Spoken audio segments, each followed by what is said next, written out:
Bien, estamos listos ya, hermanos, para arrancar un servicio más aquí desde su iglesia cristiana Efesios 4:23 en Cartago, Costa Rica, para todas las personas que sabemos que nos acompañan a través de nuestro video, ahí en nuestro canal de YouTube. Este domingo 28 soy, ¿ah?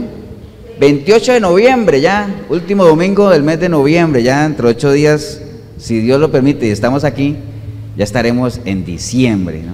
Entonces, se nos fue el año, ya lo hemos venido diciendo, pero a veces uno dice que rápido pasa el tiempo, pero lo que uno a veces no se pone a pensar es que el que pasa rápido es uno, ¿ah? Por ejemplo, hoy es un domingo más de vida o un domingo menos en esa espera de encontrarnos con el Señor, como lo quieran ver cada uno, ¿no? Pero bueno, el caso es que estamos aquí y vamos a aprovechar el tiempo, como dice la palabra, ¿no? Toda la iglesia local, voy a invitarlos a que vayamos a la palabra. Busquen sus Biblias, Primera de Pedro, recuerde, Primera de Pedro es de los últimos libros de la Biblia. Busque Primera de Pedro capítulo 4, vamos a leer varios pasajes, un pasaje con varios versículos y lo vamos a ir desarrollando, ¿no? Mientras ustedes lo buscan, ahí en el video también animarle que usted busque una Biblia ahí en su casa, o anote los versículos, lo que le llame la atención, lo que no entienda. Yo digo como un retumbe, como un eco. Lo que no entienda, anótelo por ahí y pregúntelo, no sé qué, con la duda, ¿no? Que las dudas no son malas, lo que es malo es que la duda persista, que la duda crezca, ¿no? Porque una duda que crece y que crece, al final termina convirtiéndose en incredulidad. Y la incredulidad termina por apartarlo a uno de aquello a lo que uno cree que cree, ¿no? ¿Cierto? Decía, así es de sencillo el asunto, ¿no? ¿Estamos, hermanos, todos en Primera de Pedro 4? Ustedes también en el video, Primera de Pedro 4, 14, vamos a leer desde el versículo, bueno, leamos desde el 14, no, leamos desde el 12. ¿Qué dice el título para ver si estamos todos juntos? Primera de Pedro, Jorgito, porque lo que te escuché no es lo que dice ahí. Primera de Pedro 4:12. Ah, bueno, sí, 4 es ese, pero el 4:12, ¿el 12 qué dice? Eso, ahora sí estamos todos. Bien, entonces, Primera de Pedro 4:12 dice: amados, no os sorprendáis del fuego de prueba que os ha sobrevenido, como si alguna cosa extraña os aconteciese, sino gozaos por cuanto sois participantes de los padecimientos de Cristo, para que también en la revelación de su gloria os gocéis con gran alegría. Si sois vituperiados por el nombre de Cristo, pues sois bienaventurados, porque el glorioso Espíritu de Dios reposa sobre vosotros. Ciertamente de parte de ellos Él es blasfemado, pero por parte de vosotros es glorificado. Así que ninguno de vosotros padezca como homicida o ladrón o malhechor, o por entremeterse en lo ajeno, pero si alguno padece como cristiano, no se avergüence, sino que glorifique a Dios por ello. Porque es tiempo de que el juicio comience por la casa de Dios, y si primero comienza por nosotros, ¿cuál será el fin de aquellos que no obedecen al Evangelio de Dios? Y si el justo con dificultad se salva, ¿en dónde aparecerá el impío y el pecador? De modo que los que padecen según la voluntad de Dios, encomienden sus almas al fiel Creador y hagan el bien. Padre, te damos gracias en este día. Gracias por tu palabra, gracias por la iglesia, gracias por todas las cosas lindas que nos has dado, Señor. Pero sobre todo, gracias por esa convicción que has creado, que has formado, que has forjado, que haces que se alimente cada día en nosotros de entender que nuestro bien está en ti, Señor, y que apartados de ti no podemos hacer absolutamente nada, Señor. Disponemos todo nuestro ser, espíritu, alma y cuerpo a escuchar el consejo que tienes para nosotros a través de la Escritura, Señor. Y te damos gracias en el precioso nombre de Cristo Jesús. Amén y amén. Pueden tomar asiento, hermanos.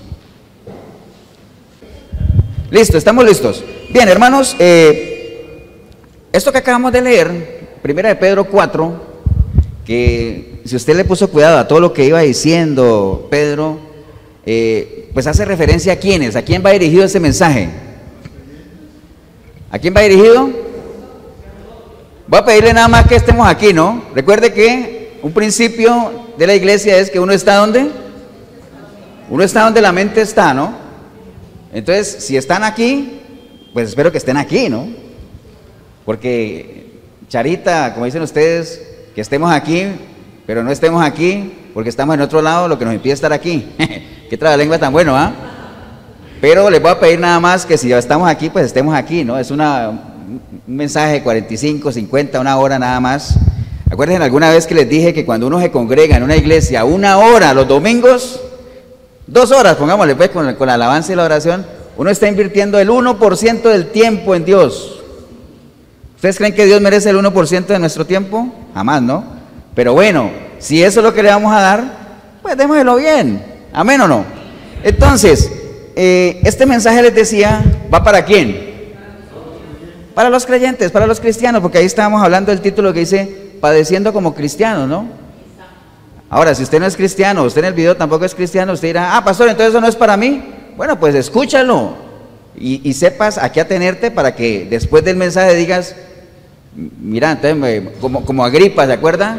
Que Pablo le dio el mensaje y él decía, uy, Pablo, por poquito me convierto, por poquito me hago cristiano, pero no. Pero bueno, el caso es que este mensaje hace referencia a los cristianos, que también le llama más adelante justos, ¿no? Porque dice, hay un versículo que dice que si el justo con dificultad se salva, entonces también le llama justos, ¿no?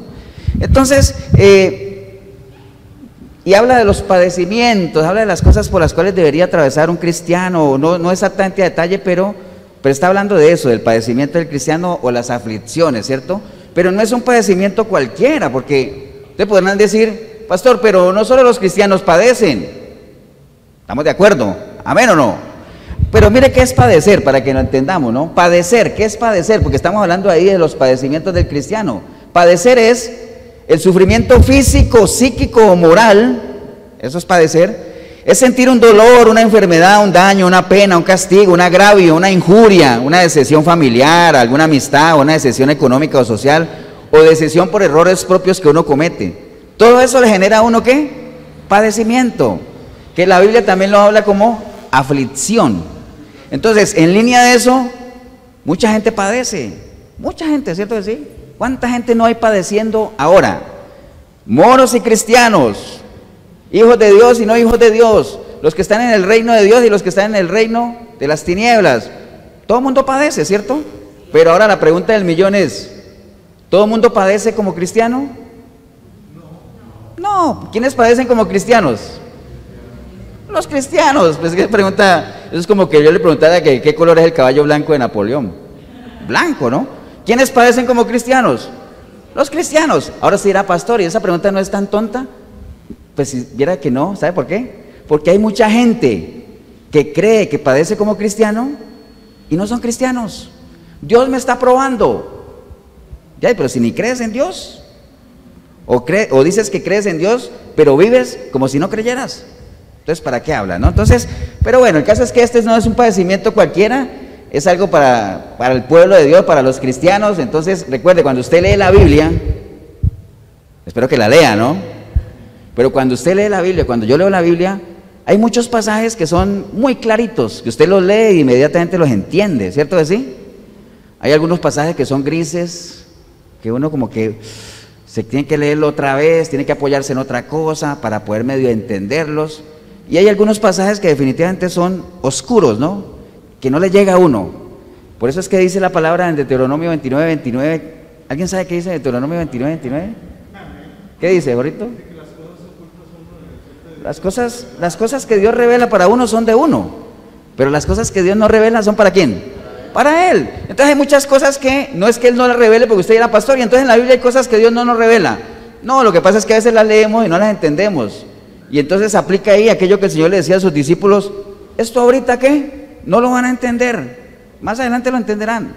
Entonces hay pasajes de ese tipo. Entonces aquí en todo esto que leímos, y quería detenerme ahí, hay un pasaje que a mí me parecía como que era medio gris, ¿no? Cuando yo lo leí la primera vez y tuve que volver a entenderlo, porque por ejemplo es el versículo 18 que dice, y si el justo con dificultad se salva, ¿en dónde aparecerá el impío y el pecador?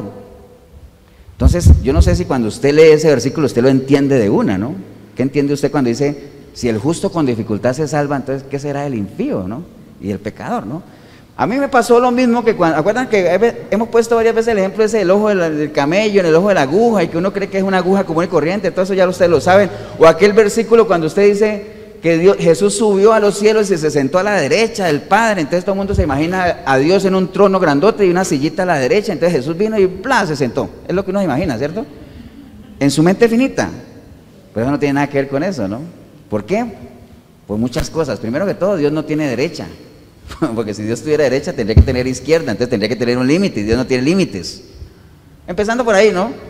Entonces eso tiene otra connotación. Sentarse a la derecha quiere decir que le restablecieron su autoridad y todo lo que ustedes saben. Entonces este versículo, cuando yo lo leí la primera vez, dice, si el justo con dificultad se salva. Entonces yo dije, uy, si el justo con dificultad se salva. Entonces hubieron varias interpretaciones, como diría, wow, entonces si el justo se salva raspando la olla. Hay un dicho popular así, ¿cierto? Pasó raspando la olla, pasó con la justa, pasó con lo mínimo. Entonces uno diría, ¿será que a eso se refiere? ¿Que el justo con dificultad se salva? O sea, que a duras penas se salva. Entonces dice, si el justo a duras penas se salva, entonces ¿qué será el impío y el pecador? Pero esa es una interpretación que uno se queda si literalmente la lee y así se queda, ¿no? Pero acuérdense que la palabra, cuando hay unos versículos que uno no, porque eso que yo les acabo de decir, ¿será que el justo con la mínima llega, con lo justo, raspando la olla, como les dije ahorita? Pues eso choca con otra cosa que está escrita en 2 de Pedro 1:11. ¿Ustedes se acuerdan que en 2 de Pedro hay un pasaje donde Pedro dice, mire, a vuestra fe añádale virtud y a la virtud añádale toda esa cosa? Y les dice, y haciendo todo eso, ¿qué pasa? No saléis suciosos. No, eso, pero ¿qué más? Y si haciendo todo eso, no caeréis jamás. Y haciendo todo eso, no caeréis jamás. Pero ahí no quería llegar. Y porque él dice, y haciendo todo eso no caeréis jamás, porque de esta manera os será otorgada amplia y generosa entrada en el reino eterno de nuestro Señor y Salvador Jesucristo. ¡Wow! ¿Será otorgada qué? Una amplia y generosa entrada al reino de nuestro Señor Jesucristo. Entonces eso como que no calza con lo que, wow, entonces yo voy a llegar raspando la olla con la mínima. No, como que no calza, ¿cierto que no? No tiene nada que ver. Entonces algo tiene que haber ahí. La interpretación que yo al principio le estaba dando no es eso de que el justo va a llegar a la salvación, pero casi que por poquito, ¿no? No, hay algo más ahí. Entonces por eso vamos a entrar a escudriñar, y por eso es que es bueno escudriñar. ¿Recuerda qué es escudriñar? Que uno entienda un texto, lo desmenuce, usted sepa qué es lo que Dios dijo ahí, qué quería decir, a quién se lo dijo, para qué lo dijo, y después ese texto, ¿qué hay que hacerlo? ¿Hay que meterlo dónde? En el contexto, ¿cierto? Hay que el texto meterlo en el contexto. Entonces todo eso es lo que vamos a hacer. Entonces empecemos por ese versículo primeramente. Si el justo con dificultad se salva, ¿qué ha de ser del impío y del pecador? Empecemos por ahí, entendiendo eso, para que después lo metamos en el contexto y sepamos exactamente a qué se refería Pedro con esto que leímos que le está dando a los cristianos, ¿no? Entonces ahí hay 3 palabras claves: justo, dificultad, salva. Son 3 cosas que hay que entender, ¿no? Y voy a dar unas pinceladas rápidas porque eso ya lo hemos tocado aquí. ¿Qué es un justo, hermanos? ¿Qué es un justo? Sí, una persona que ha sido justificada, pero ¿por qué? Por otro. Sí, pero ¿con qué hemos sido justificados? Con la sangre de Cristo, o sea, con el sacrificio de Cristo. Entonces un justo es una persona que ha sido justificada por el sacrificio de Jesús. ¿Dónde? En la cruz. Amén. O sea que ha sido lavado ¿por quién? Por su preciosa sangre. O sea que ¿cómo se llama todo eso? Cuando una persona se arrepiente, le entrega su vida a Cristo, es limpiado por la sangre de Él, es perdonado de sus pecados, el Espíritu Santo viene a uno. Entonces uno puede decir que esa persona ¿qué? Nació de nuevo. Así de sencillo, ¿no? Nació de nuevo. Entonces un justo, ¿quién es? Una persona que ha nacido de nuevo y que por medio de ese nuevo nacimiento ha sido justificado por la sangre y el sacrificio de Cristo. ¿Estamos bien ahí, no, hermanos? Entonces, cuando una persona es justa, obviamente lo que se espera de esa persona es que comience a dar ¿qué? Frutos. ¿Frutos de qué? De un verdadero y genuino arrepentimiento. ¿Amén o no? Porque se supone que esa persona va a empezar a vivir de una manera diferente. ¿Por qué? Porque el justo, por la fe, o sea, por el conocimiento que comienza a tener de la persona de Cristo, vivirá. El justo por la fe vivirá. Entonces, como ya tiene una fe diferente, va a vivir de una manera diferente, y eso tiene que ser visible. Entonces, en el Salmo 1, si quiere no lo busque, o si quiere ir rapidito al Salmo 1, hay algunas características del justo. Entonces, se las voy a decir rápidamente. El Salmo 1, dice la palabra del Señor: Bienaventurado el varón que no anduvo en consejo de malos, ni estuvo en camino de pecadores, ni en silla de encarnecedores se ha sentado, sino que en la ley de Jehová está su delicia, y en su ley medita de día y de noche. Mira, ahí, en eso que le acabo de leer, hay varias características de lo que debería ser un justo. Entonces, para que cada uno... ¿Para qué son los mensajes, hermanos? ¿Acuerdan que les he dicho varias veces? ¿Cuál es el objetivo de las prédicas, de los mensajes? ¿Para qué es? ¿Para que uno qué? Se pese, y por medio de ese pesarse uno se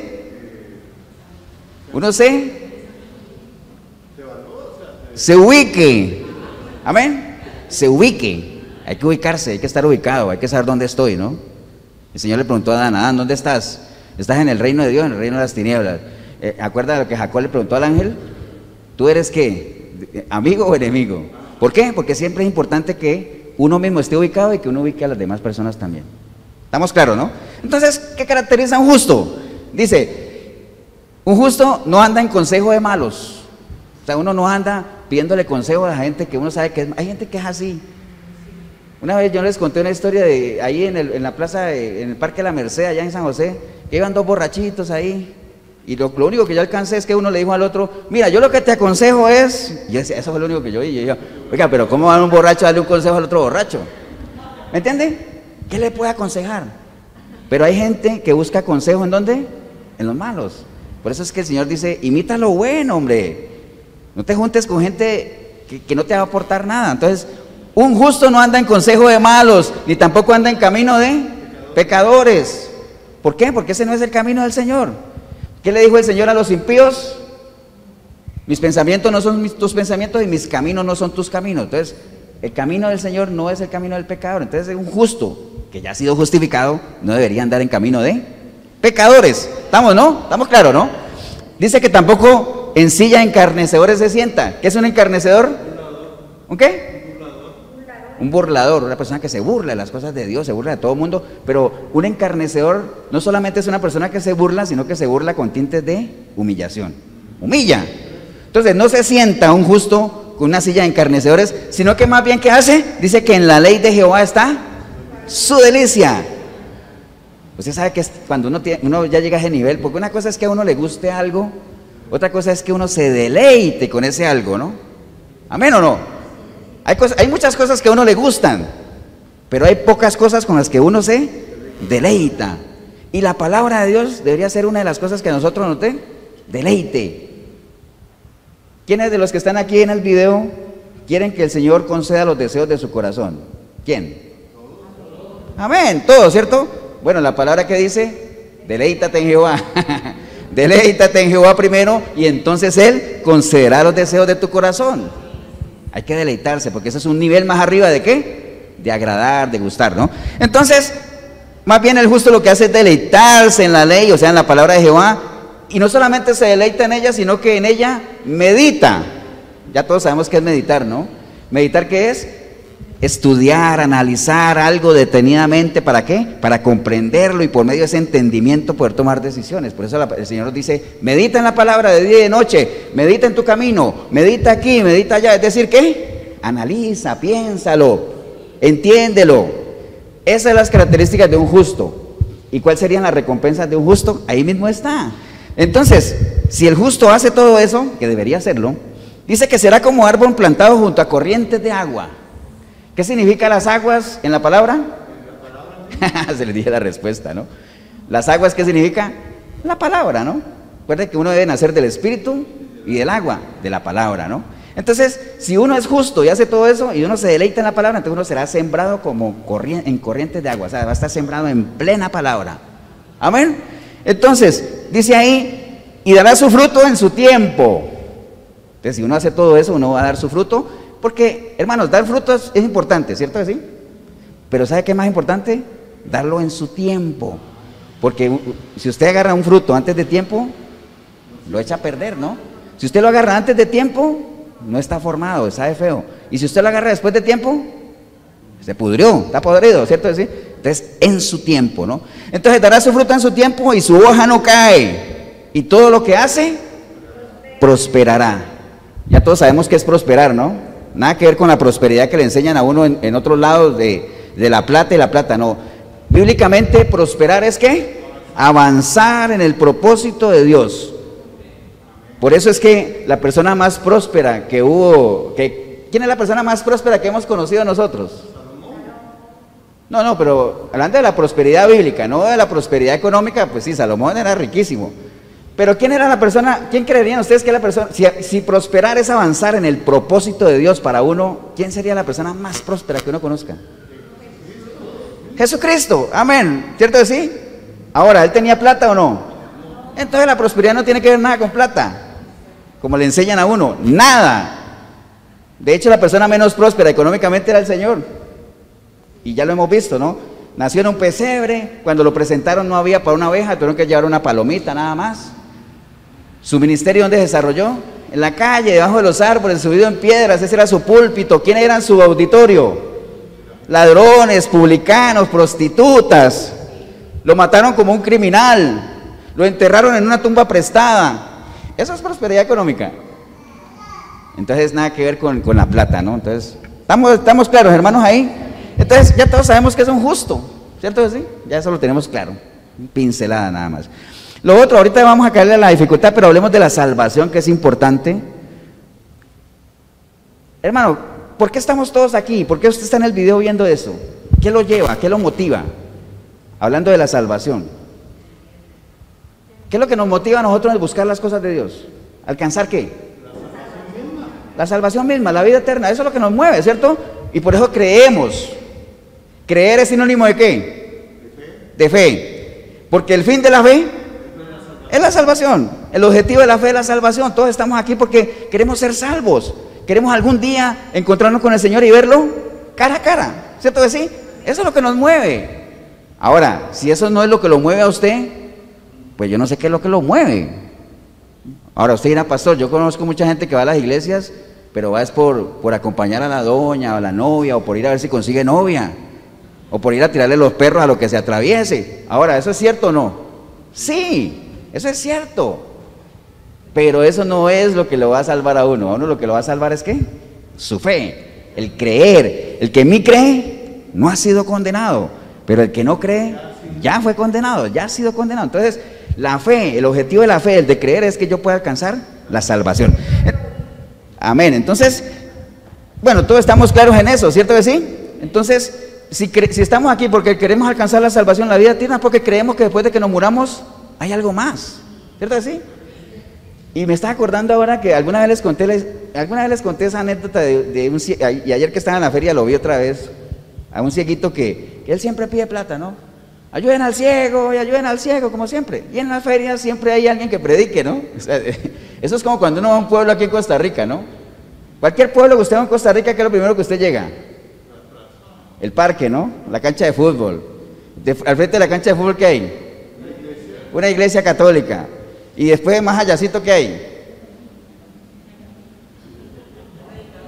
Un bar, eso no falla. Ese es el paisaje. Además, si ustedes pudieran pintarlo ahí, lo pintarían la cancha de fútbol, el parquecito, la iglesia católica, el bar y el restaurante chino.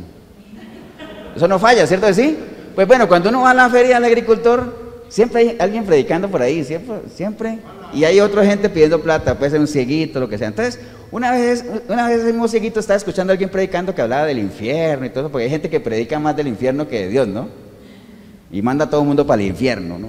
Entonces el cieguito decía, ¿qué infierno ni qué nada? Eso es puro cuento, eso es para darle miedo a la gente. Cuando uno se muere, el muerto al hoyo y el vivo al baile, y ahí se acaba todo. Bueno, yo escuchaba eso y yo decía, qué raro, ese cieguito no cree entonces que hay vida eterna.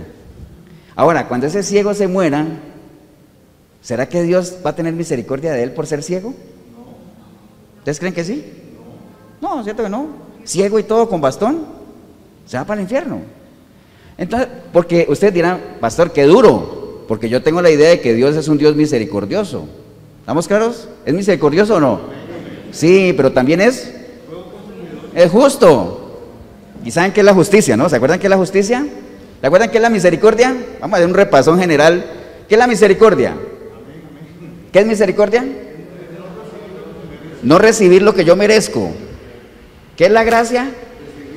Recibir lo que no merezco. Entonces, por misericordia nosotros no recibimos irnos al infierno ni nada de eso. Por gracia recibimos la salvación, recibimos algo que no merecemos. ¿Y qué es la justicia? Si acá es no recibir lo que merezco y acá es recibir lo que no merezco, ¿aquí qué es? ¿Justicia? Recibir lo que merezco. Entonces Dios es un Dios justo, no te va a quitar nada, pero tampoco te va a poner nada. Cuando seamos pesados en la balanza de Dios, no es que Él va a decir, pongámosle ahí unas 2 piedritas ahí, papá. No, lo que pesemos, ¿ah? Cada uno va a comparecer al tribunal de Cristo, ¿para qué? Para que responda por lo que haya hecho mientras estuvo vivo, sea bueno o sea malo. Entonces, ese cieguito, por más ciego que sea, y no solo los ciegos, la gente en silla de ruedas, la gente sin un brazo, sin una pierna, si no creen, están listos, ¿no? Porque Dios es misericordioso, pero también es un Dios justo. Estamos hermanos de acuerdo con todo eso, ¿no? Entonces, ya que hablamos ahorita de misericordia y todo eso, es importante hablar, y ya que estamos hablando de salvación, es importante hablar de algo que está ligado ahí, que es el arrepentimiento. ¿Por qué es importante hablar del arrepentimiento? Porque estamos hablando de salvación, y ustedes saben que ¿quién alcanza la salvación? El que es perdonado, ¿cierto? ¿Y quién es perdonado? El que pide perdón.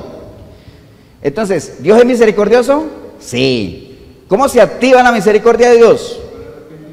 Por medio del arrepentimiento, ¿cierto? Acuérdense que esto es recíproco, ¿no? ¿Cómo se activan las bendiciones de Dios? Con la obediencia. ¿Cómo se activan las maldiciones? Con la desobediencia. ¿Cómo se activa la misericordia de Dios? ¿Lo acabaron de decir?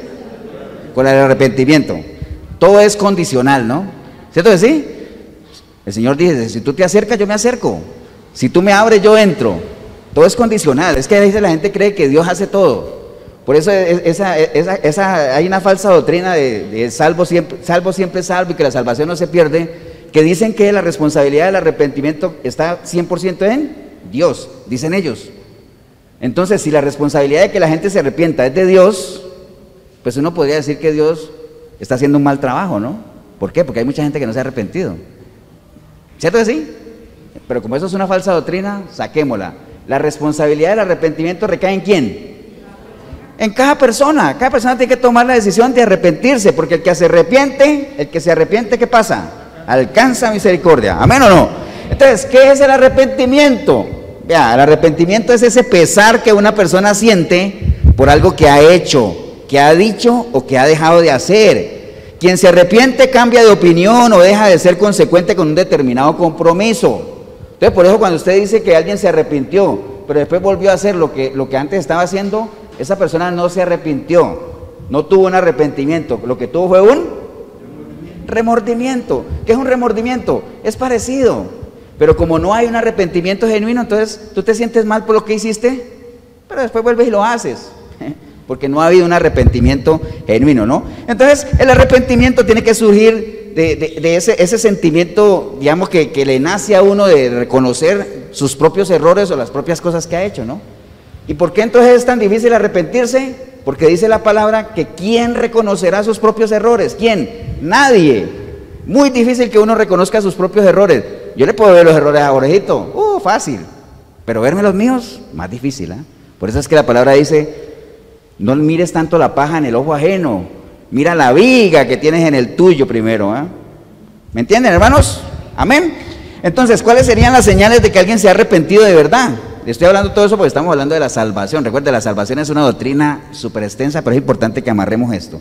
Entonces, ¿cuáles serían las señales de un genuino arrepentimiento? Bueno, que uno sienta tristeza por lo que ha hecho, cero orgullo de lo que ha hecho, porque a veces uno tiende a acordarse de las fechorías que hizo y dice, wow, qué orgulloso me siento, ¿eh? Estaba malo, pero verás que yo era un macho men, ¿me entienden? Entonces, cero orgullo, porque recuerde, las páginas más tristes y deshonrosas de nuestra vida, ¿cuándo las escribimos? Cuando estábamos sin Cristo. ¿Amén o no? Entonces, sentirse mal, tristeza por lo que uno ha hecho, avergonzarse. El arrepentimiento tiene que ir acompañado de vergüenza. Si no hay vergüenza por lo que hemos hecho, porque no te has arrepentido de verdad, ¿no? Y que uno haya confesado a Dios todo lo que ha hecho. Dice Proverbios 28:13, Dios escudriña hasta lo más profundo. Entonces no crea que hay cositas que se van. Entonces, ¿se acuerdan que la católica, cuando uno iba a confesar, ¿recuerdan que varias veces les he dicho que uno le contaba al cura 2 o 3 cositas, ¿no? Lo más liviano, lo pesado no lo contaba uno, lo más livianito, porque lo más livianito era suficiente para qué, vaya, rece lo que sea y ya, quedó listo, pero uno no contaba todo. Con Dios es diferente, ¿no? Porque dice que Dios escudriña, ¿qué? Hasta lo más profundo, y además Dios no puede ser burlado. Romanos 10:10 dice, porque con el corazón se confiesa para justicia, pero con la boca, ¿qué? Se confiesa para salvación, ¿no? Y no solamente confesarlo, hay que dejarlo. Deje el impío su camino. El que confiesa su pecado y se aparta de él, alcanza la misericordia, pero hay que apartarse, ¿no? No solamente confesarlo. Vamos, hermano, ¿no? Y además, la gente tiene que darse cuenta que hay un cambio en nosotros. Esa es una señal de arrepentimiento. Si usted se arrepiente y le entrega su vida al Señor, pero la gente ni cuenta se da, es porque algo está fallando ahí. Tenga esto presente. Bien, entonces, siguiendo hablando de la salvación, ¿qué es la salvación? Ahora sí, ¿qué es salvación? La salvación es la liberación de un peligro, de un sufrimiento. Salvar es liberar o proteger. La palabra contiene la idea de victoria. Entonces, todo eso es salvación. Pero ¿quién es el que nos salva a nosotros? ¿Quién nos salva? Nuestro Señor Jesucristo, porque acuérdense que la salvación viene de afuera, ¿no? Nosotros no podemos salvarnos nosotros mismos, tiene que venir de afuera hacia adentro. Como, ¿acuerdan cuando Moisés estaba en Egipto? Mientras él estaba dentro de Egipto, él no podía hacer nada, porque la salvación no viene de adentro. Entonces por eso Dios lo sacó de Egipto, lo llevó al desierto para formarlo, para bajarle el orgullo. Y cuando estuvo listo, ¿en cuántos años estuvo listo Moisés? 40, ¿no? Acuérdense que la vida de Moisés se dividió en 3 fases, 40, 40, 40. 40 años creyendo que era alguien, porque creía que era el hijo del faraón. 40 años en el desierto creyendo que no era nadie, no soy nadie. Y después vivió los últimos 40 años sirviendo a Dios, que fueron sus mejores 40 años, ¿no? Pero entonces Moisés tuvo que ser sacado de Egipto para después regresar de afuera a darles la salvación, a liberarlos, ¿cierto así? Entonces lo mismo, nuestro Señor Jesucristo tiene que venir de afuera hacia adentro para darnos salvación. ¿Estamos claros? ¿Quién nos salva? Nuestro Señor Jesucristo. ¿Y quién es candidato a salvarse? ¿Todos? ¿Qué dicen? ¿Todos? Todo aquel que acepta que hay un Dios creador, que se arrepiente de sus pecados y que le entrega su vida a Cristo es candidato a salvarse. ¿Por qué digo yo candidato? ¿Por qué digo yo candidato? Por ejemplo, todos los que estamos aquí y usted en el video somos candidatos, yo también, somos candidatos a salvarnos. ¿Por qué digo yo que somos candidatos? Sí, pero ¿por qué candidatos? Esa que es un candidato, ¿no? Sí, pero entonces ¿por qué no puedo decir todos somos salvos? No, ¿por qué somos candidatos a salvarnos? Porque cualquiera de los que estamos aquí y usted en el video y yo también, si descuidamos una salvación tan grande, ¿qué pasa? La perdemos. Entonces somos candidatos a salvarnos en la medida que perseveremos y nos mantengamos hasta el final y que lleguemos, como dijo Pablo, wow, he peleado la buena batalla, he terminado mi carrera, la gané y me espera una corona. Amén.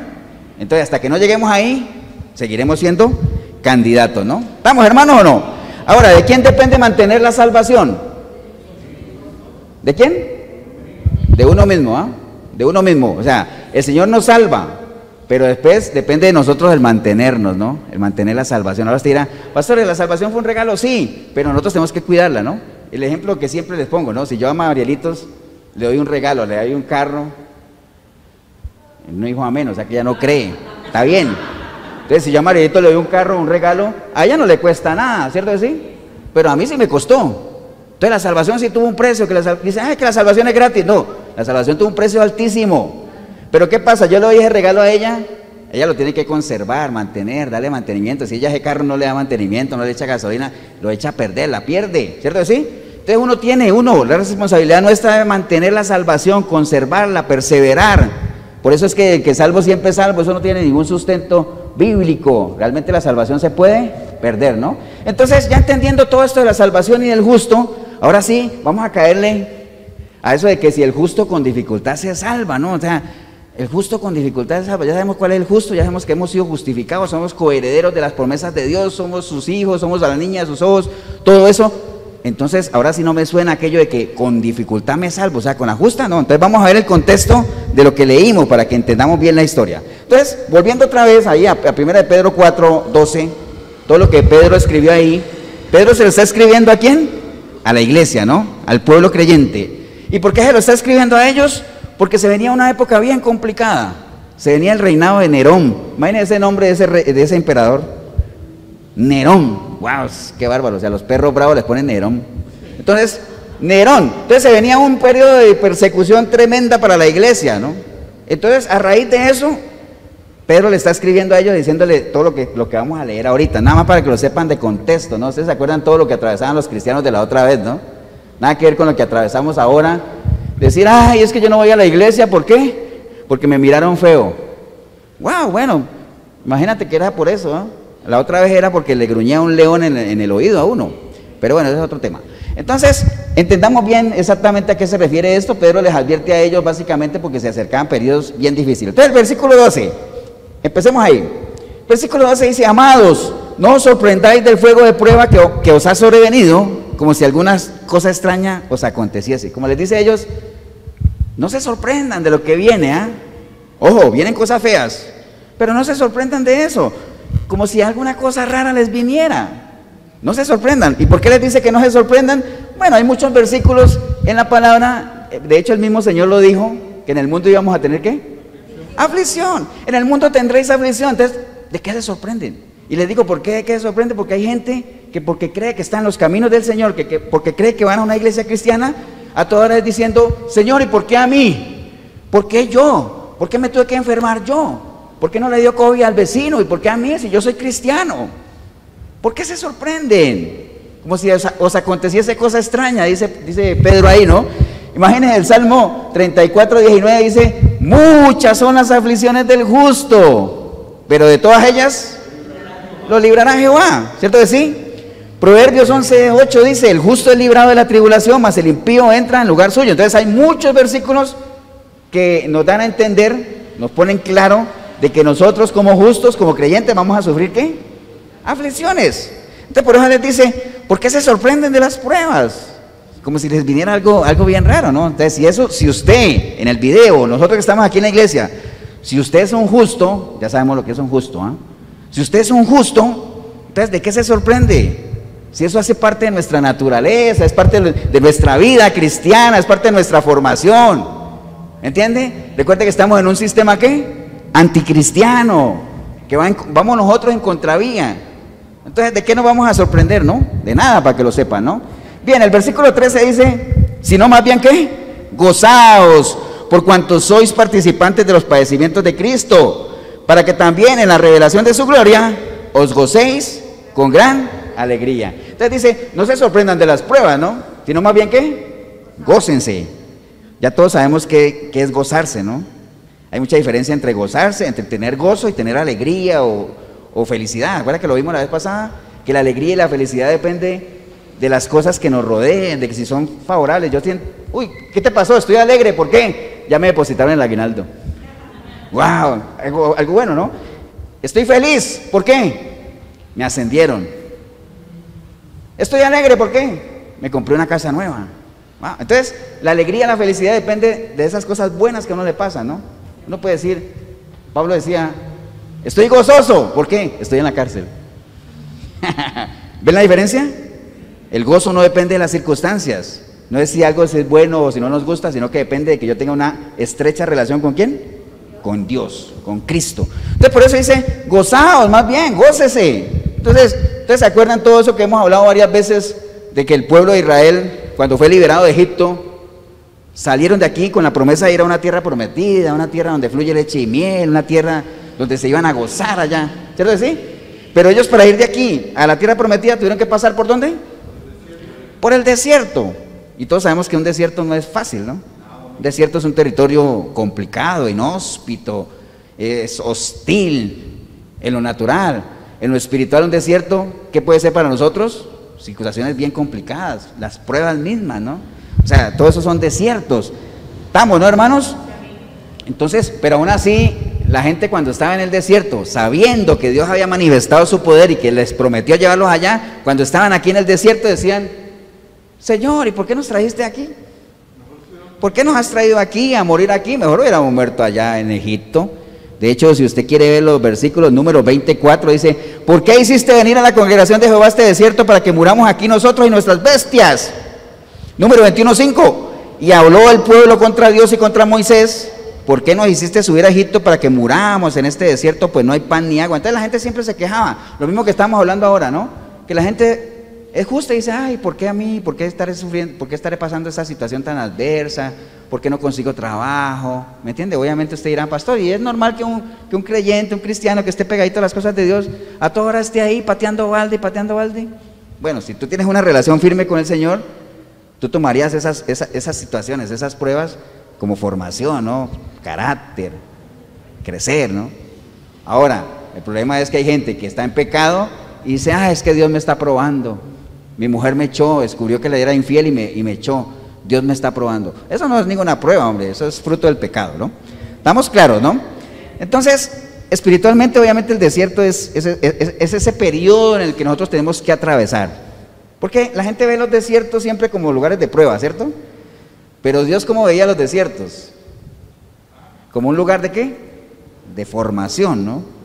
De enseñanza. ¿A dónde llevó Dios a Moisés? Al desierto. ¿A dónde llevó el Espíritu Santo a Jesús? Al desierto. Ustedes dirán, pastor, ¿y por qué llevó a Jesús al desierto para formarlo si eres Dios?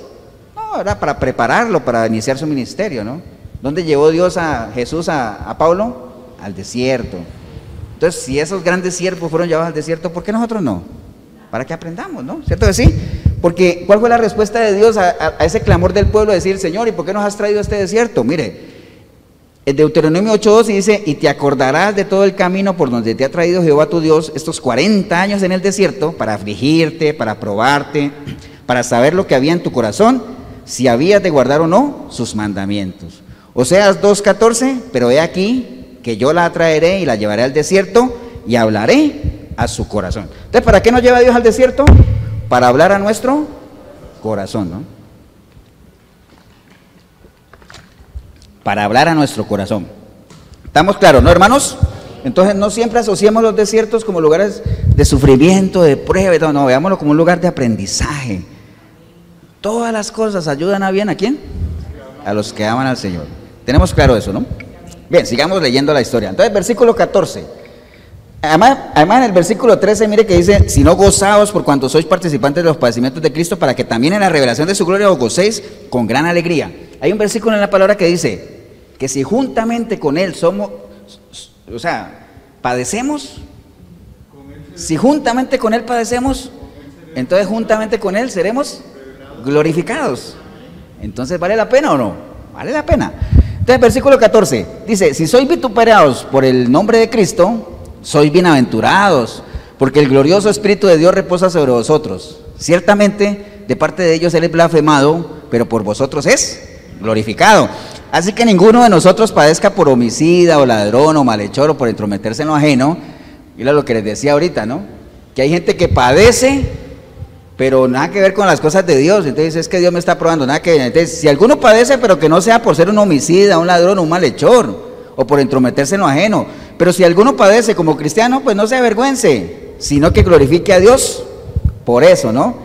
Estamos claros ahí. Entonces, lo que les decía ahorita, no confundamos las pruebas o eso con los frutos del pecado, porque dice la palabra que no hay maldición sin causa. Todo tiene una causa en esta vida, ¿no? Todo tiene una causa.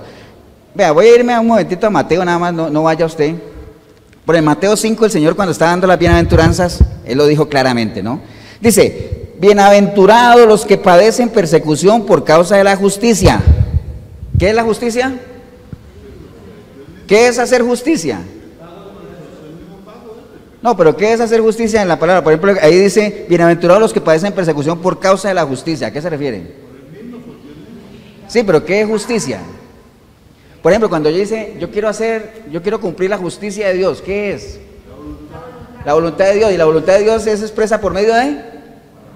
¿Por medio de? De su palabra. De su palabra.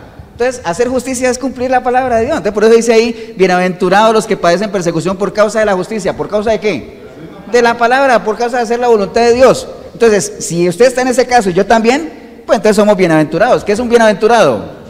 Doblemente dichoso. Entonces, porque de ellos dice, bienaventurados sois cuando por mi causa os vituperen y os persigan y digan toda clase de males contra vosotros, mintiendo. O sea, si alguno de ustedes, siendo justos, los vituperean, ¿qué es vituperear? Vituperiar es como hacer escarnio también, lo que hablamos ahora, como burlarse, como perseguir, insultar, tratar mal, eso es vituperiar, ¿no? Entonces, si alguno de nosotros es vituperiado por causa de mi nombre, dice el Señor, y los acusan mintiendo, ojo, mintiendo, porque por eso cualquiera decir, es que a mí me están diciendo que yo soy un choricero, un estafador. ¿Y es verdad? Sí, es verdad. Bueno, entonces, no, entonces ni modo, te merece la cárcel. Entonces, bienaventurados sois cuando por mi causa os vituperen y os persigan y digan toda clase de mal contra vosotros, mintiendo. Entonces, ¿cuál es la recompensa? Dice, gozaos y alegraos porque vuestro galardón es grande en los cielos, porque así persiguieron a los profetas que fueron antes de vosotros, ¿no? Entonces, hermano, el padecer por las cosas de la palabra, insisto, nosotros ni le llegamos a los talones a lo que padecieron los cristianos de antes, ni mucho menos Pablo, con los latigazos y todo eso. Pero sí, por lo menos, ¿no? Es que hay gente que alguien, digamos, la mira mal porque es cristiano y ya se siente así. Pues, si al Señor lo despreciaron, ¿qué puede esperar uno? ¿Entiende? ¿Qué puede esperar uno, no? Entonces, bienaventurados somos si es que pasamos por ahí, ¿no? Entonces, acuérdense, pero nada más asegurémonos de que sea por las cosas de Dios, ¿no? Que no sea por cosas nuestras. ¿Estamos claros, no, hermanos? Entonces, dice el versículo 17, dice, porque es tiempo de que el juicio comience por la casa de Dios. Y si primero comienza por nosotros, ¿cuál será el fin de aquellos que no obedecen el evangelio, no? Entonces, ¿por dónde empieza el juicio, hermanos? Por la casa de Dios, por nosotros. Va a empezar por nosotros. ¿Por qué por nosotros? ¿Por qué no? ¿Por qué va a empezar por nosotros? ¿Por qué? Porque acuérdate que hay un principio bíblico que dice que al que más se le da, más se le exige, ¿cierto que sí? El conocimiento engendra ¿qué? Responsabilidad. Entonces, ¿por dónde va a empezar el juicio? Por nosotros. ¿Por qué? Porque se supone que tenemos la información, se supone que somos justos, que hemos entregado nuestra vida al Señor, que hemos cambiado, que lo que sea, ¿no? Pero imagínate, va a empezar por nosotros. Entonces, tenemos que estar preparados por ahí para que no nos agarre desprevenido. Entonces, pero primero asegúrense de que cada uno es ¿qué? Justo. Cada uno es justo, ¿no? ¿Estamos, hermanos, o no? Versículo 18 dice, y volvemos al que queríamos llegar, dice, y si el justo con dificultad se salva, entonces ¿dónde aparecerá el impío del pecado? Entonces mire, con todo lo que hemos visto, ya sabemos que es un justo, ya sabemos que es la salvación. Ahora, cuando hablamos de la dificultad, entonces ya digo, entonces no es como yo lo había interpretado, de que el justo va a pasar pero casi que raspando la olla, que va a pasar ahí pero con la mínima, va a pasar pero por poquito, no. El justo con dificultad se salva. ¿Qué quiere decir eso? Que para nosotros alcanzar la salvación va a ser difícil. ¿En qué sentido? Van a haber obstáculos, van a haber pruebas, van a haber aflicciones, van a haber contraposiciones, va a haber gente que nos lleve la contraria, va a haber gente que vamos a tener los zambalás en el camino. ¿Acuerdan lo que hemos hablado en domingos anteriores? De que cuando la gente fue allá a edificar y entonces comenzaron a ponerles contras y a hacerles calumnias, vamos a tener todo eso. La gente que salió de Egipto para llegar a la tierra prometida en el desierto, ¿tuvo dificultades o no? Tuvo dificultades, tuvo adversidades, quisieron regresarse, tuvieron duda, y al final el Señor pacientemente los fue llevando. Entonces, el justo, si usted es una persona que ha sido justificada, con dificultad se salva. ¿Qué quiere decir? Va a haber tropiezos. El tropezadero viene, dice la palabra, el tropezadero viene, pero no seas tú la piedra donde alguien tropiece. ¿Cómo podría ser uno la piedra en que alguien tropiece? Que uno quiera echar para atrás y en el echar para atrás quiera llevarse hay mucha gente que es así, ¿no? Se sale de la iglesia, mire, eso le pasa a uno cuando uno es cabeza de hogar. Resulta y ha pasado en muchas iglesias, aquí ha pasado, de que hay algún problema con alguno de los dos del hogar y ese arrastra a todos los demás. Ese arrastra a todos los demás. Y déjeme decirle que la salvación es personal. Cuando uno llegue allá ante la presencia del Señor y dice, ¿y por qué te apartaste de mí? Es que mi papá se fue de la iglesia y sacó a toda la familia. Eso no te va a salvar. Eso no te va a salvar. Esposas, hay que sujetarse a los maridos como conviene, ¿dónde? En el Señor. Maridos, todo eso que a la mujer no les gusta porque está escrito, ¿no? Que el marido es cabeza de la mujer, así como Cristo es cabeza del marido, bueno, todas esas cosas. Pero como conviene en el Señor, ¿no? Pero si a uno lo van uno no debe sujetarse ni a los papás, cuando no conviene en el Señor. Si eso te va a apartar de Dios, pon a Dios primeramente sobre cualquier cosa. El que no desprecia a padre, madre, esposa, hijo, a lo que sea, no es digno de mí, dice el Señor. ¿Estamos, hermanos? Bien, entonces ya entendemos, ahora sí, dice, ahora ya entendí ya eso de que el justo con dificultad, no es que va a pasar raspando, yo sé que si perseveramos, ahora entiendo por qué el Señor dice, el que persevere hasta el final, el que se mantenga, wow, le va a ser dada, ¿qué? Una corona tremenda, ¿no? Entonces no es que vamos a pasar raspando, no, va a ser difícil, pero si perseveramos hasta el final, lo vamos a lograr. ¿Estamos, hermanos? Bien, entonces, mire, por ejemplo, Hechos 14:24 dice, confirmando los ánimos de los discípulos, exhortándolos ¿a qué? A que permaneciesen en la fe, diciéndoles, es necesario que a través de muchas tribulaciones entremos, ¿dónde? En el reino de Dios. Tribulaciones, dificultades. ¿Qué es una dificultad? Una dificultad es una situación, una circunstancia, un obstáculo difícil de resolver, o sea, aflicciones, que las vamos a tener y las tenemos todos los días. ¿Hasta cuándo vamos a tener aflicciones, hermanos? Hasta el fin. Porque dice que el justo es sacado de sus aflicciones por medio de ¿qué? De la muerte. El justo es sacado de sus aflicciones por medio de la muerte. O sea, ¿hasta cuándo vamos a tener aflicciones? Hasta que nos muramos. Mientras estemos aquí en un sistema anticristiano, vamos a tener aflicciones. Entonces por eso volvemos al versículo 12 y Pedro le dice a la gente, ¿y por qué se sorprenden entonces sabiendo eso? Por eso vienen todas esas advertencias, ¿no? Versículo 19 dice, de modo que los que padecen según la voluntad de Dios, encomienden sus almas al fiel Creador y hagan el bien. Pero asegurémonos todo lo que hemos hablado, ¿no? Asegurémonos que somos justos y que las aflicciones que estamos pasando son realmente por Él, ¿no? Por mi nombre. Y ya sabemos todo lo que nos espera, ¿no? ¿Vamos, hermanos, o no? Bien, ahora usted, en estos minutos que me quedan nada más, ya entendemos eso. El título que decía padecimientos del cristiano, ya sabemos que vamos a padecer, pero ese padecer tiene que ver más con que vamos a tener dificultades, aflicciones, todo lo que sea, ¿no? Estamos claros en eso. Entonces, ¿cuál es el propósito de todo eso? Ustedes podrán decir, sí. Aquí en 1 Pedro 1:8 dice, por lo cual vosotros os alegráis, aunque ahora por un poco de tiempo, si es necesario que tengáis que ser afligidos en diversas pruebas para que se medida la prueba de vuestra fe, mucho más se prueba con nuestro, sea hallada en alabanza, gloria, honra, cuando sea manifestado Jesucristo. Sí, o sea, ¿cómo se prueba el hierro, hermanos? O los metales, los metales preciosos, los metales, ¿cómo se prueban? Con fuego, ¿cierto que sí? Usted no dice, voy a probar esta madera con fuego, no, porque la madera es débil, ¿no? Los fuegos, el oro, todo eso se prueba con fuego, ¿no? ¿Cómo se endurece una vasija cuando ha sido formada de barro? Con fuego, ¿se entiende? Entonces nosotros, básicamente todo eso nos sirve para fortalecernos, para forjarnos.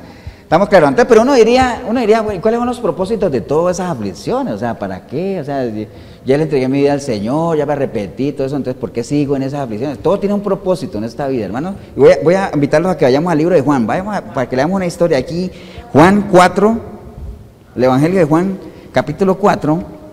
Hay una historia ahí que vamos a sacarle ahí algunos propósitos realmente de que nosotros tengamos aflicciones, ¿no? Porque todo en esta vida tiene su propósito. Acuérdate lo que es un propósito, ¿no?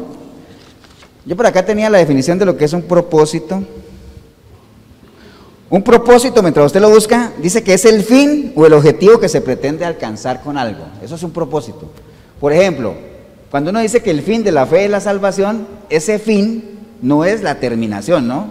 El fin es como el objetivo, el propósito, es lo que se quiere alcanzar. Por ejemplo, que yo les dijera a ustedes, ¿cuál es el fin de que hayan venido aquí? Uy, el fin, o sea, el objetivo, el propósito, ¿cierto? Así ya pero hay gente que dice, el fin de la fe es la salvación, o sea, la terminación de todo, no, ese fin no tiene que ver con terminación, tiene que ver con propósito, con objetivo. Entonces, en esta historia que vamos a leer, hay un ejemplo claro ahí de lo que es una aflicción, una adversidad, y las cosas que Dios pretende que nosotros entendamos que todo tiene un propósito. Por ejemplo, esa es la historia ¿acuerdan de ese guardia que fue y le dijo al Señor que su hijo estaba enfermo, que le ayudara? ¿Se acuerdan? Entonces vamos a leer desde el versículo 46. Dice, vino pues Jesús otra vez a Caná. Bueno, le damos desde el 45 para ponernos en el contexto, ¿no? Dice, cuando vino a Galilea, los galileos lo recibieron habiendo visto todas las cosas que había hecho en Jerusalén en la fiesta, porque también ellos habían ido a la fiesta. ¿Cuál fiesta? La del vino, por ahí que el Señor estaba empezando apenas, ¿no? Entonces, 46. Vino pues Jesús otra vez a Cana de Galilea, donde había convertido el agua en vino, y había en Cafarnaún un oficial del rey cuyo hijo estaba enfermo. Entonces, ahí vemos un personaje, un oficial del rey, no está hablando de un soldado ahí de poca monta, ¿no? Está hablando de un oficial del rey, ¿cierto que sí? Esa persona tenía una aflicción. ¿Cuál era? ¿Cuál era? Su hijo estaba enfermo, ¿cierto? Tenía una aflicción. Acuérdate que una aflicción, ¿qué es? Una dificultad, una pena, lo que sea, ¿no? Lo que lo aflige a uno, lo que le entristece, lo que le preocupa. Entonces, esa persona tenía una aflicción, que tenía un hijo enfermo, ¿no? Entonces, mire cómo empieza el versículo 46. Vino pues Jesús. ¿Quién vino? Jesús. Ahora, una cosa es que Jesús venga y otra cosa es que nosotros vayamos a Él. Son dos cosas diferentes, ¿no? ¿Acuerdan que siempre les pongo el ejemplo de que el maestro de Galilea viene, ahí viene el maestro de Galilea, está pasando por aquí, está pasando, se fue? Eso no nos sirve de nada. Nosotros lo que nos sirve es que se quede aquí, que abramos la puerta para que Él entre, ¿cierto que sí? Entonces, dice ahí, vino pues Jesús. Ahora, una cosa es que Jesús venga, otra cosa es que vayamos a Él.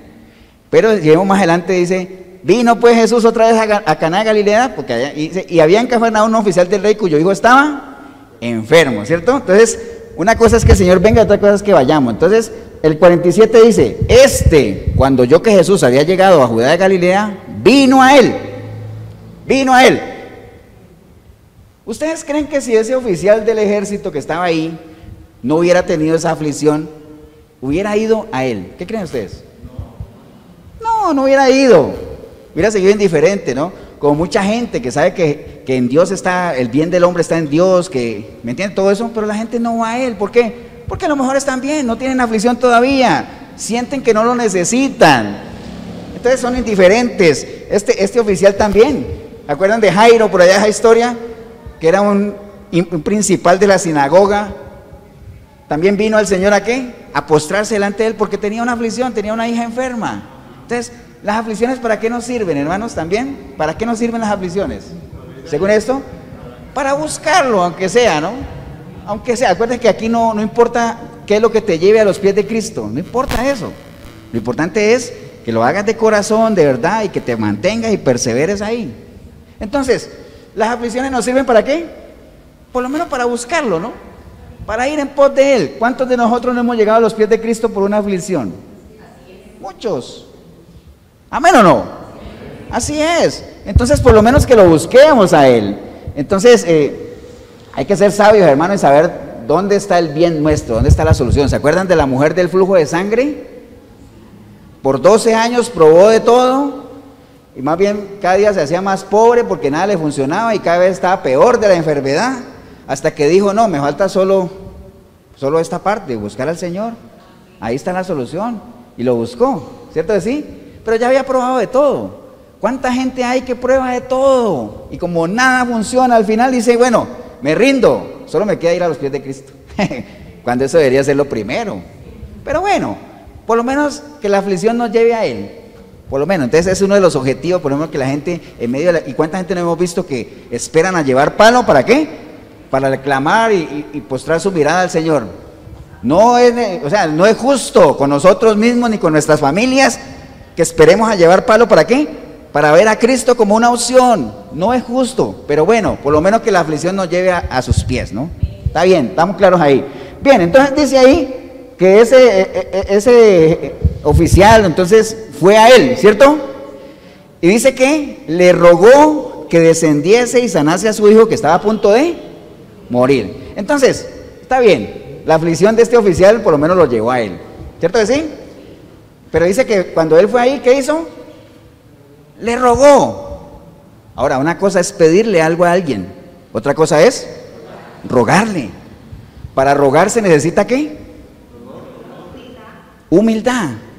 Para rogar se necesita humildad. Hay que dejar a un lado la soberbia, el orgullo, porque el ruego es cuando usted pide algo, pero ya te lo pido por favor. Me acordé de Juan Gabriel. Te lo pido por favor. ¿entiende? Entonces eso ya es como algo así de, wow, es como hay que bajarse el pedestal, ¿no? Entonces, y este oficial del ejército, me imagino que él no estaba acostumbrado a rogar, fue una persona de mando, a dar órdenes, ¿cierto que sí?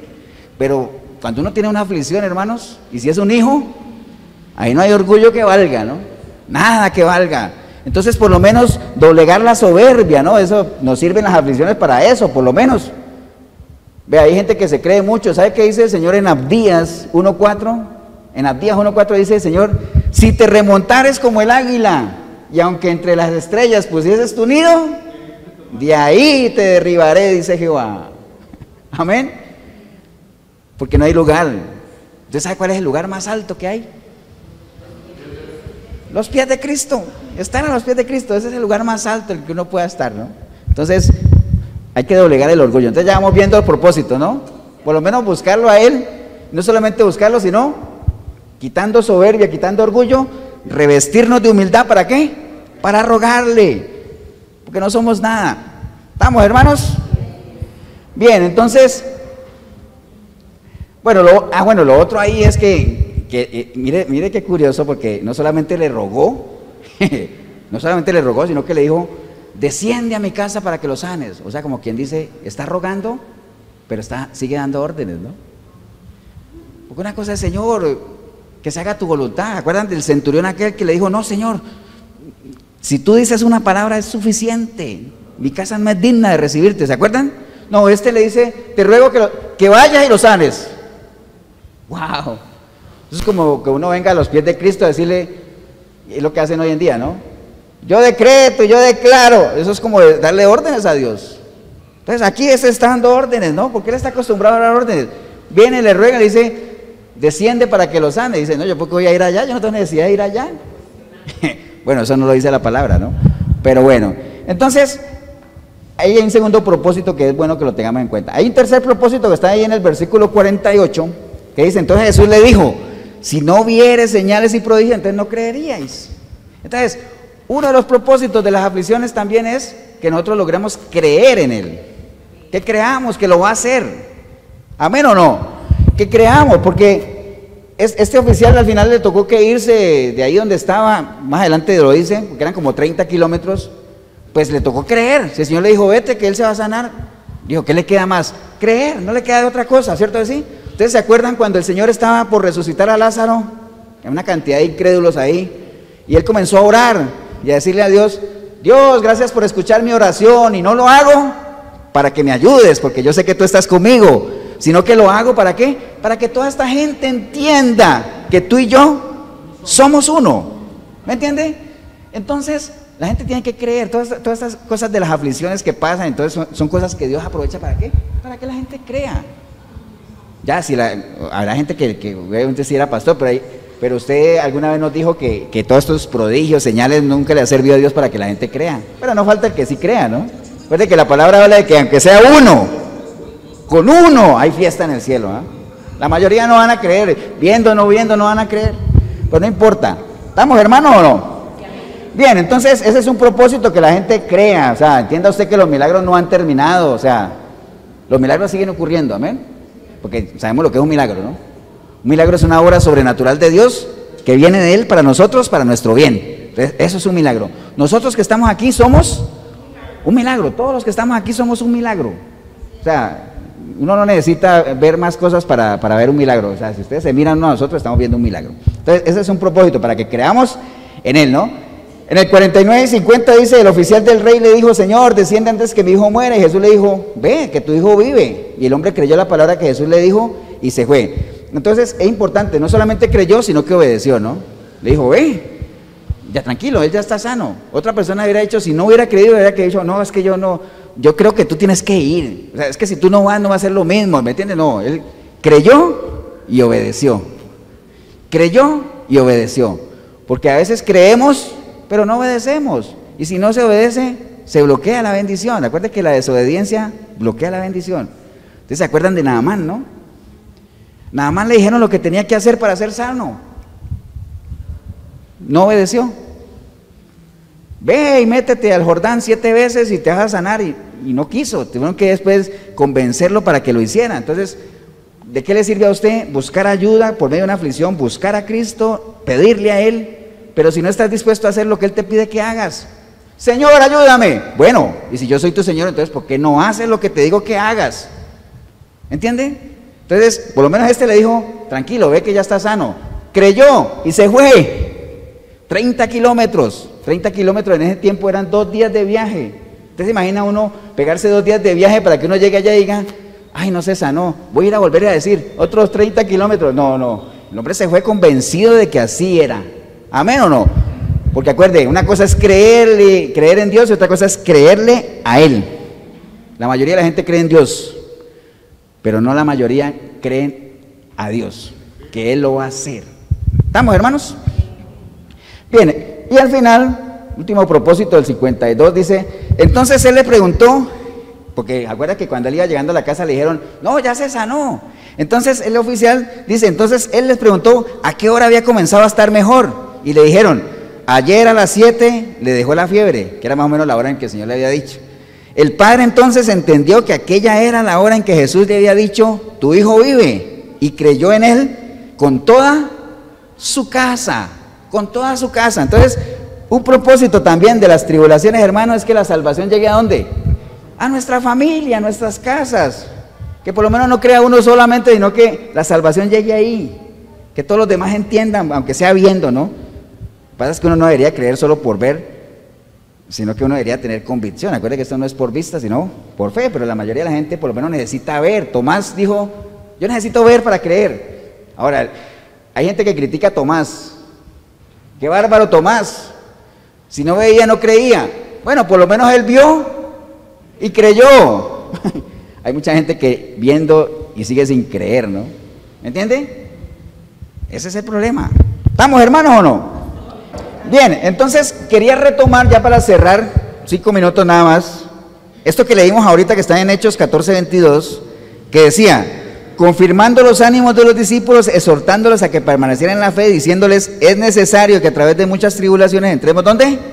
En el reino de Dios. Entonces, ¿cómo deberíamos tomar ya, cerrando todo lo que hemos visto? Ya vimos lo que es, nosotros como justos vamos a tener tribulación, vamos a tener aflicción, que eso no nos sorprenda, nada más asegurémonos de que somos justos y de que lo que estemos pasando sea por hacer la voluntad de Dios, asegurémonos de eso nada más, y entonces no lo tomemos como castigo, que Dios no me oye, no, tomémoslo como un momento de refrigerio, de formación, de crecimiento, todo eso, que eso tiene propósitos para que la gente crea en Él, vaya, lo busque, por lo menos que crea no solamente Él, sino todo ya lo que hemos visto.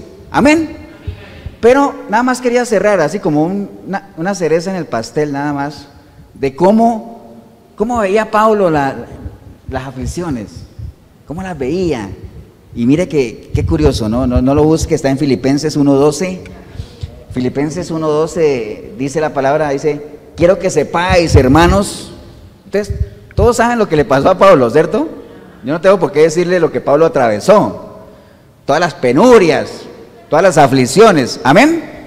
Entonces dice, quiero que sepáis, hermanos, que las cosas que me han sucedido han redundado más bien por el progreso del Evangelio. Han redundado más bien por el progreso de tal manera que mis prisiones se han hecho patentes en Cristo, en todo el pretorio y a todos los demás, y la mayoría de los hermanos, cobrando ánimo en el Señor con mis prisiones, se atreven mucho más a hablar la palabra sin temor. ¡Wow! Entonces, como él diciendo, hermano, yo he pasado muchas cosas, pero déjeme decirle que todo lo que yo he pasado ha sido por el bien del Evangelio, porque ha servido ¿para qué? Para que los demás cobren ánimo. Por eso cuando usted esté en medio de una aflicción, nunca deje de clamar a Dios. Y que los demás sepan que usted está clamando a Dios, porque cuando el día que tú salgas de tu aflicción, la gente puede decir, wow, grandes cosas hizo Dios con él. ¿Amén o no? Grandes cosas ha hecho Dios con él. Y que la gente por lo menos llegue a creer, ¿no? En eso, ¿no? Entonces, dele gracias a Dios en medio de sus aflicciones también, porque de todas ellas nos librará el Señor. Póngase de pie, vamos a darle gracias a Dios, hermanos. Padre, te damos gracias en este día, Señor. Gracias por tu palabra, gracias por la oportunidad que hemos tenido hoy de reflexionar en algo que que a muchos inquieta, Señor, y es el estar constantemente en adversidades, en aflicciones. Ahora, yo sé que eso no es lo ideal.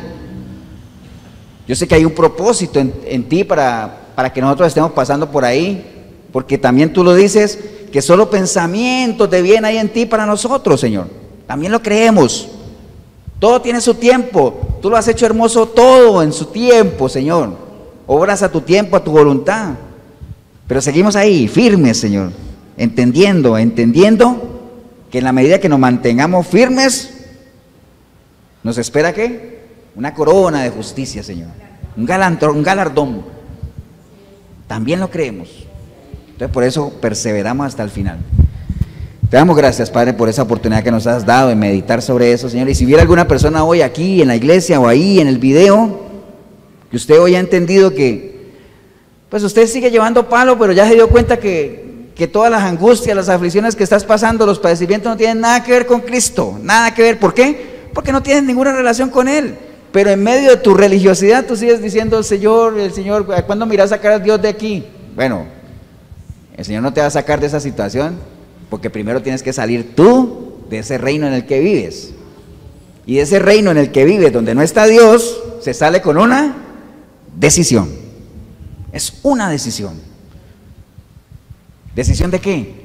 Pues decisión de reconocer ante Dios que lo has ofendido, pedirle perdón. El que pide perdón alcanza misericordia, Él te lava con su sangre, el Espíritu Santo viene a ti y tú naces de nuevo, y en el momento que naces de nuevo tú tienes la oportunidad de ir forjando en ti una nueva identidad, una nueva criatura va creciendo, y esa nueva criatura va a tener aflicciones, porque eso es lo que en las iglesias no se le dice a la gente. A la gente se le dice, venga a Cristo y pare de sufrir. No, el Señor dice, no crean que yo he venido a traer paz, yo vine a traer espada. Y donde llego yo, se ponen unos contra otros, hijos contra padres, suegras contra nueras, todo eso, ¿no? Pero no van a creer eso. Pero lo que sí te aseguro es que donde llego yo, dice el Señor, hay paz para ti, paz en tu corazón. Y tú vas a poder tener paz en medio de la dificultad, en medio de la tormenta. Pero eso solamente lo tienen los que le han entregado su vida a Él, que son los justos que hablamos ahora, ¿no? Ahora, si usted quiere convertirse en un justo, es una decisión, y si ese es el caso suyo, hombre, mujer, ahí en el video, aquí en la iglesia, ahí donde está, dígale, Señor Jesús, en este día escuché tu palabra, y hoy entendí el por qué llevo la vida que llevo, una vida desordenada, una vida loca, una vida de sufrimiento, una vida de padecimiento, una vida de aflicciones, lastimo y me lastiman, engaño y me engañan, o sea, es un círculo vicioso que no sé a dónde me va a llevar. Tú no sabes, pero los que tenemos la información sí sabemos a dónde te va a llevar, ¿no? Te va a llevar una eternidad sin Dios si no tomas la decisión. Entonces, te pido, Señor, hoy arrepentido, arrepentida como nunca antes, Señor, hoy he entendido eso, que estoy fuera de ti, pero quiero entrar, Señor. Te pido que me limpies con tu sangre preciosa, porque estoy arrepentido como nunca antes lo he estado, Señor. Quiero que tu Espíritu venga a mí y haga de mí una nueva criatura. Y que a partir de hoy yo pueda buscarte a través de tu palabra, Señor. Y yo sé que buscándote te voy a encontrar, y si te encuentro te voy a conocer. Y a medida que te conozca, te voy a amar, Señor. Y a medida que te ame, te voy a servir. Y en medio de esa vida de servicio, voy a ser un verdadero adorador en espíritu y en verdad como tú quieres, Señor. Y en ese estilo de vida, de acuerdo a lo que conozco de ti, yo sé que eso me va a permitir ir sorteando estas adversidades, Señor, y cuando llegue al final de mis días, yo pueda decir, wow, peleé la batalla y la gané. Por lo demás, me espera la gloria y la vida eterna. Te doy gracias, Señor, por la oportunidad que me has dado de entregarte mi vida hoy, porque empecé a ver este video, vine sin ti, pero ahorita te recibo como mi único y suficiente Salvador, Señor. Te doy gracias en el nombre precioso de Cristo Jesús. Amén y amén. Le damos un aplauso, hermano.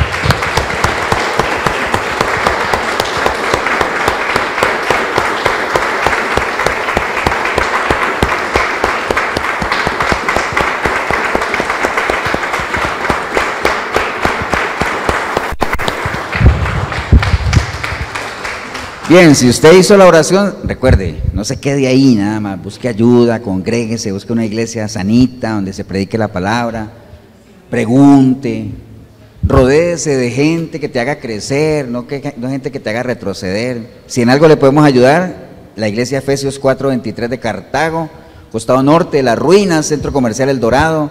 Domingo, 10 de la mañana nos reunimos aquí. 8772-24. No, se me olvidó mi teléfono. 8772-5957 es mi número. 8772-5957, mi número. Pastor Eber Molina, si en algo le puedo ayudar.